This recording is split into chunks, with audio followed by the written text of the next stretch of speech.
Hola, bona tarda. Avui, aquesta tarda, que és l'últim dia ja de la Fira Mediterrània,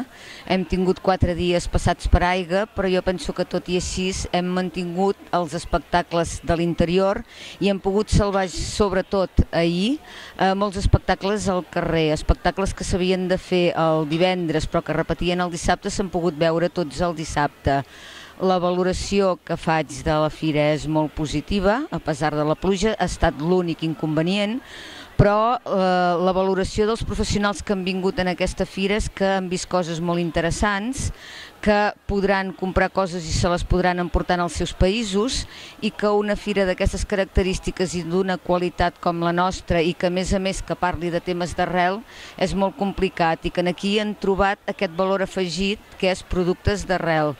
I a més l'artista convidat que ve cada any, que cada any és diferent i que parla de diferents coses,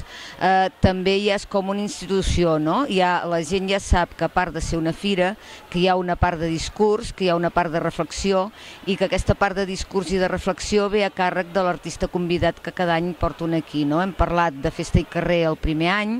el segon any hem parlat de tradició i modernitat, el tercer any hem parlat de moviment i aquest quart any hem parlat del pes de les imatges a càrrec del Pere Jaume. A veure, jo penso que aquesta fira en aquests moments l'estem consolidant. És una fira que ja es comença a conèixer a molts llocs, que ja hi ha programadors de fora que tenen ganes de conèixer-la perquè han parlat molt bé d'ella i que és una fira que